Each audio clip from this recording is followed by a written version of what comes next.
खबर कुशीनगर से है, जो आगामी नगर निकाय चुनाव 2023 को शांतिपूर्ण, निर्भीक और सकुशल संपन्न करा जाने की पूर्ण कोशिश की जा रही। आपको बता दें कि इसी उद्देश्य से कुशीनगर पुलिस द्वारा एक नवीन पहल भरोसा का शुभारंभ किया गया। आगामी नगर निकाय चुनाव को दृष्टिगत रखते हुए कुशीनगर पुलिस के द्वारा एक नवीन पहल भरोसा की शुरुआत की गई है, जिसका उद्देश्य शांतिपूर्ण, निर्भीक तथा निष्पक्ष चुनाव संपन्न कराना है। इसी क्रम में आज एक परिपत्र जारी किया जा रहा है, जिसका नाम भरोसा है। इसकी विषय वस्तु कुछ इस प्रकार है कि कुशीनगर जनपद के सभी सम्मानित नागरिकों से अनुरोध है कि आगामी नगर निकाय चुनाव में आप निर्भीक होकर अपने मताधिकार का प्रयोग करें। नगर निकाय चुनाव में यदि कोई व्यक्ति आपको मतदान करने से डराए, धमकाए या धन, वस्तु, शराब आदि का प्रलोभन दे अथवा मताधिकार के प्रयोग से वंचित रखने का किसी प्रकार का प्रयास या उपक्रम करता है, तो नीचे लिखे नंबरों पर सूचित कर सकते हैं। कुशीनगर पुलिस के द्वारा आपको तत्काल सहायता पहुंचाई जाएगी। कुशीनगर पुलिस निष्पक्ष तथा शांतिपूर्वक चुनाव संपन्न कराने हेतु प्रतिबद्ध है। आगामी नगर वही खबर पन्ना से है, जहां पर किसान अपना अनाज लेकर तुलाई केंद्र पहुंच रहे हैं। किसानों के मुताबिक उन्हें सर्वेयर के चक्कर काटने पड़ते हैं ताकि सर्वेयर महोदय उनके अनाज को पास कर दे, मगर गुनौर क्षेत्र में आलम यह है कि सर्वेयर अपनी मनमानी पर उतारू। बता दें कि किसानों द्वारा सर्वेयर की मनमानी को लेकर मीडिया को सूचना दी गई। मीडिया के द्वारा गुनौर एसडीएम को जानकारी देने पर एसडीएम ने खरीदी केंद्र का निरीक्षण किया है। अब देखने वाली बात यह है कि क्या इस पास फेल के खेल को लेकर जिम्मेदारों द्वारा क्या कोई ठोस कदम उठाए जाते हैं या फिर नहीं। अभी तक आपकी तुलाई नहीं हो पाई है? आज शुरू हुई है। क्या बोला जा रहा था? इसमें माल पास नहीं कर रहे थे। सुनने में आया आपका शायद कल पास अधिकारी माल कर चुके थे, फिर उसके बाद अभी तक तुलाई क्यों नहीं हुई? आप लोग जाने तुलाई नहीं हुई। कहाँ के हैं आप? रैया ग्राम। तकरीबन वही 12 बजे तक यहाँ पहुँच गया और 15 से कुछ अधिकारी भी यहाँ आए हुए थे, तो उनके द्वारा पास कर दिया गया। मतलब उनको दिखाया था, साहब उनको चेक किया जाए तो पास कर दिया गया था। हालांकि सर्वेयर महोदय द्वारा ये फाइल कर दी गई है, कल फाइल कर दी गई थी और उसी माल को आज पास कर दिया गया। और रही बात पैसे की, जो मेरे द्वारा वीडियो वायरल किए गए हैं, FB पे पोस्ट किए हैं, उसमें इन्हीं के कुछ बंदे थे। मैं उनको पहचानता नहीं हूँ। सर्वेयर के? जी बिल्कुल। हालांकि मैं सर्वेयर महोदय को भी पहचानता था। हालांकि कल फिर मैंने जानकारी लगाई सर्वेयर महोदय यहाँ पे कौन है, तो मुझे जानकारी लगी। उनसे मैंने नाम पूछा, नाम बताया, कल नंबर ही मांगा था तो नंबर नहीं दिया। कितने पैसों की मांग की जा रही थी? पैसे समथिंग यहाँ चर्चा हो रही थी 100 रुपए पर क्विंटल लगेगा। सोशल मीडिया पे आज ही एक वीडियो अपलोड किया गया है, जिसमें कुछ ऐसा किसान द्वारा कहा जा रहा है कि हमारा पैसे न देने की वजह से मान निरस्त कर दिया गया। क्या कैसा मैटर है? तेवड़ा युक्त चना शासन नहीं लेना चाहती है, कोई भी एक भी दाना चना नहीं लेगी। तेवड़ा जिसपे मिक्स है, तेवड़ा वाला चना जो है तो वो लौटा दिया जा रहा है। सबका साफ करके लाए तो लिया जा रहा है। ये चना सामने जो तुल रहा है ये साफ है, तो तेवड़ा वाला चना बिल्कुल शासन का एक दाना भी अलाउ नहीं। किसान का जो आरोप है उस आरोप पर आप क्या कहना चाहते हैं? किसान हमसे किसी की बात ही नहीं हुई। जैसे इनका तुल रहा है, इनसे पूछ लीजिए कोई पैसे की बात हुई। जो तेवड़ा वाला है उससे भी कोई पैसे की बात नहीं हमारी हुई है। वीडियो डाला था, उस संबंध में आप क्या कहेंगे? नहीं, वीडियो में अगर हमारे द्वारा पैसे की मांग या कुछ हो तो आप बताइए उसमें। अब आदमी अगर ऐसे हम आपसे कहें कि आप पत्रकार आए हुए हैं, हमसे पैसे मांग रहे हैं, तो ये कोई निराधार बात होती है। आपके पास अगर कोई तथ्यात्मक बात है तो रखिए, हमारे ऊपर मुकदमा दर्ज करवाइए। जैसे आप लोग बोल रहे हैं कि वीडियो में किसानों ने कहा है, किसान तो कुछ भी कह सकते हैं। आपके पास कोई तथ्यात्मक बात है तो बिल्कुल आप हमारे ऊपर मुकदमा दर्ज करवा दीजिए। क्या नाम है आपका? मेरा नाम नंद किशोर यादव है। मेरा ये कहना है, शासन से मैं अनुरोध करता हूँ कि ऐसा चना जो मंडी समिति में आया है वो चना 1 नंबर का चना है। अगर ऐसी खरीदी अगर रोकी जाएगी तो मैं नहीं समझता कि मतलब किसानों का माल तुलाई होगी या शासन खरीदेगी। ये निर्धारित है, हो सकता है कि मान लीजिए पैसा भी उनसे चार्ज, मेरे सामने तो नहीं है, वीडियो में देखा है मैंने, लेकिन ऐसा कुछ नहीं है। ये शासन जो खरीदी करती है, शासन पर निर्भर करती है कि उसको माल कैसा चाहिए। अगर सही माल, अगर ऐसा माल लेंगे और इसे खराब मान नहीं लेंगे तो नहीं लगता मुझे। आज बड़ी खुशी का दिन है। खबर गाजियाबाद से, जालोनी क्षेत्र में उमेश पाल हत्याकांड के मुख्य आरोपी अतीक अहमद के बेटे असद व गुलाम को झांसी में एसटीएफ के द्वारा ढेर कर दिया गया। इसके चलते हिंदू युवा वाहिनी के कार्यकर्ता व मुस्लिम समाज ने मिठाई बांटकर खुशी व्यक्त की और कहा है कि प्रधानमंत्री द्वारा एक घोषणा की गई थी, जिस घोषणा में 15 लाख रुपए देने का वादा किया गया था। आज वह 15 लाख रुपए वसूल हो गए हैं और उत्तर प्रदेश में अब माफियाओं की खैर नहीं। वही मुस्लिम समाज ने भी आगे बढ़कर कहा है कि अपराधियों का कोई धर्म नहीं होता है, जो जैसा करेगा वो वैसा भरेगा। आज बड़ी खुशी का दिन है, जो आज उत्तर प्रदेश की एसटीएफ टीम ने जो एनकाउंटर किया है अतीक के बेटे का, वो बड़ी खुशी का दिन है। और आज जो हमारे भारत के प्रधानमंत्री माननीय श्री नरेंद्र मोदी जी कहते थे 15-15 लाख रुपए प्रत्येक व्यक्ति को दिए जाएंगे, प्रत्येक परिवार को दिए जाएंगे। आज हमारे 15 लाख रुपए वसूल हो चुके हैं। आज बड़ी खुशी का दिन है। और ऐसे ही उत्तर प्रदेश सरकार द्वारा एनकाउंटर किए जा रहे हैं। बहुत बढ़िया काम चल रहा है उत्तर प्रदेश के अंदर। माफियाओं का राज बिल्कुल खत्म होना चाहिए उत्तर प्रदेश के अंदर। जिस तरीके से उत्तर प्रदेश सरकार के द्वारा ये काम हो रहा है, बहुत अच्छा काम हो रहा है उत्तर प्रदेश के अंदर, और ऐसे ही होना चाहिए। और हम लोगों में बहुत उत्साह है, बड़ी खुशी है इस चीज़ की, इसलिए मिठाइयाँ बांट करके हमने आज अपना खुशी प्रकट की है। आज बड़ी खुशी का दिन है जो आज उत्तर प्रदेश की STF टीम ने जो एनकाउंटर किया है अतीक के बेटे का, वो बड़ी खुशी का दिन है। और आज जो हमारे भारत के प्रधानमंत्री माननीय श्री नरेंद्र मोदी जी कहते थे 15-15 लाख रुपए। खबर गाजियाबाद से जो करीब 3 दर्जन लोगों के चेहरे पर मुस्कान लौट आई। दरअसल ये वो लोग थे जिनके मोबाइल फोन रेल यात्रा के दौरान या तो चोरी हो गए या गिर गए थे। GRP ने 74 ऐसे फोन बरामद किए हैं। इनमें से 32 लोग अपने फोन लेने रेलवे स्टेशन पहुंचे। इसके बाद SP रेलवे ने खुद उनके मालिकों को फोन सौंपे। आपको बता दें कि रेलवे पुलिस ने दावा किया है कि जल्दी उन गैंगों को भी पकड़ लिया जाएगा जिसने घटनाओं को अंजाम दिया था। SHO GRP मुरादाबाद में उनकी टीम ने इनको रिकवर किया है। ये काफी दूर दूर के लोगों के हैं, जैसा कि आप जानते हैं यात्रीगण दूर दूर से आते हैं। तो ये उत्तराखंड के, हिमाचल के, छत्तीसगढ़ के, मध्य प्रदेश के, बिहार के और दूर दूर के लोग थे जिनके मोबाइल थे। तो काफी प्रयास करके उनको 74 मोबाइल्स को बरामद किया गया है। ये बरामदगी होती रही है, 1-2 महीने के अंदर अंदर इसको किया गया है। फिर लोगों को सूचित किया गया है कि उनके मोबाइल बरामद हुए हैं और आज उनको यहाँ पर दिया जा रहा है। 74 में लगभग 32-33 के आसपास लोग यहाँ पर आए हुए हैं जिनको मोबाइल है, तो उनको अभी हम देंगे। आपके सामने मोबाइल लगे हुए हैं। ये 74 मोबाइल्स बरामद किए गए हैं। ये यात्रियों के मोबाइल से जो गुम हो गए थे पिछले 2-3 महीने में, और उन्होंने यहाँ पर सूचना दिया, मोबाइल के गुमशुदगी की सूचना दिया था। तो लगातार प्रयास करके GRP मुरादाबाद की टीम ने इनको बरामद किया है और उन लोगों को सूचित किया है कि वो अपने मोबाइल यहाँ से प्राप्त करें। तो लगभग 32 लोग यहाँ पर आए हुए हैं जिनको हम मोबाइल देंगे। जो नहीं आ पाए हैं उनको पुनः बुलाया जाएगा और उनको सौंपा जाएगा। इसमें जिनके मोबाइल गुम हुए थे उन्होंने अपने मोबाइल नंबर यहाँ पर दिए थे, तो IMI को रन करा करके सर्विलांस के माध्यम से उनकी लोकेशन ज्ञात करके तो उनको प्राप्त किया गया है। और मिल जाने के बाद में ये 1-2 महीने की बरामदगी है, इनको रखे हैं और लोगों को सूचित करके और उनको दिए जाने का काम आज यहाँ किया जा रहा है। SHO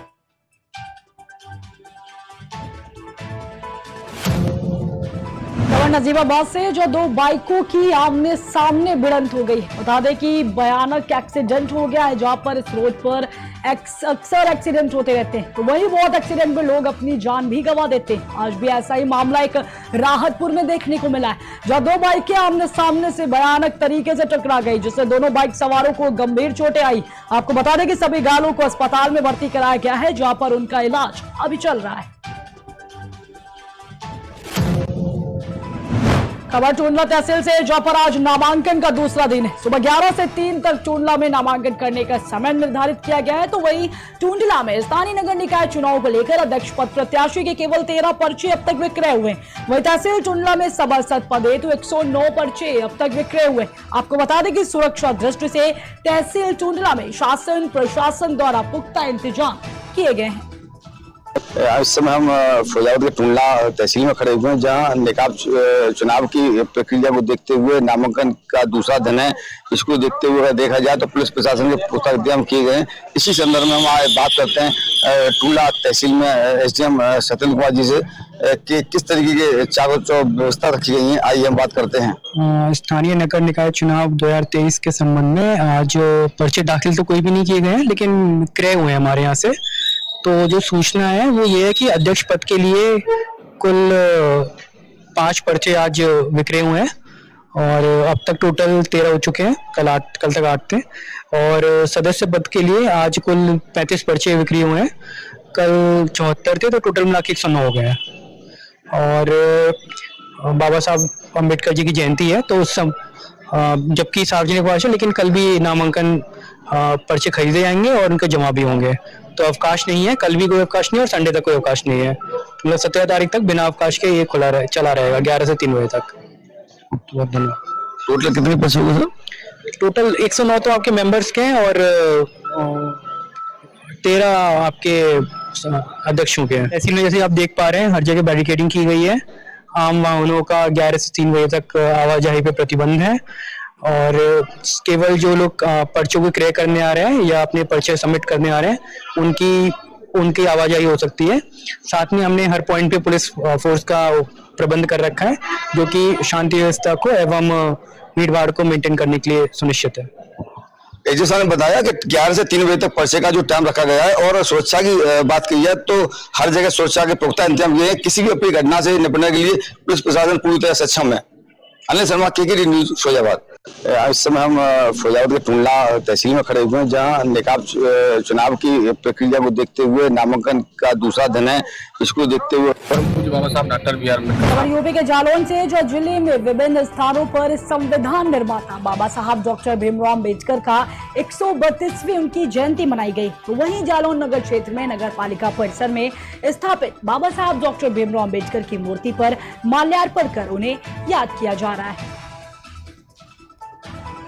परम पूज्य बाबा Sahab doctor B R Ambedkar साहब भारत के संविधान निर्माता और उनके 132वें जयंती के अवसर पर हम लोग बहुजन समाज पार्टी के सभी सम्मानित कार्यकर्ता शुभचिंतक लोग आज बाबा साहब का बड़े हर्षोल्लास के साथ जयंती मनाने जा रहे हैं। क्योंकि हर नगर पालिका नगर पंचायतों में हम लोग बहुजन समाज पार्टी के तत्वाधान में बाबा साहब की जयंती गोष्ठी के मनाने जा रहे हैं। इसके अलावा भी परम पूज्य बाबा साहब ने पूरी दुनिया को जो लालच भरी जिंदगी लोग जी रहे थे उनको स्वाभिमान सम्मान की जिंदगी दिलाने में अपना पूरा जीवन उन लोगों के लिए कैसे आगे आने वाले लोग खुशहाल रहे, जो जानवर से बदतर जिंदगी जी रहे थे उनको स्वाभिमान सम्मान दिलाने का काम किया। और भारत का जो संविधान दिया वो संविधान अगर आज उनके 100% अगर लागू हो जाए ना तो एक भी आदमी, एक भी जो भारत देश में रहने वाले लोगों को कहीं कोई तकलीफ नहीं होगी, उन्हें स्वाभिमान सम्मान प्राप्त होगा। और इस भारत देश में आज भी जो भी जितनी लोग स्वाभिमान सम्मान से जी रहे हैं वो परम पूज्य बाबा Sahab doctor B R Ambedkar साहब की देन है, जिनके लिए हम लोग आज तन मन धन से स्वाभिमान सम्मान से आज उनका जयंती। आज राष्ट्र बाबा साहेब भीमराव अम्बेडकर की 132वीं जन्मदिन मना।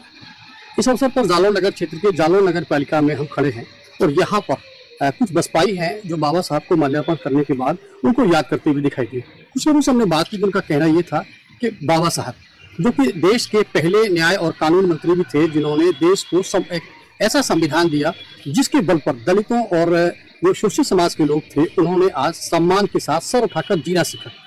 कहीं ना कहीं समाज के प्रति उनके द्वारा किए गए कार्यों को आज बसपाई याद करते नजर आए। परम पूज्य बाबा साहब डॉक्टर बी आर।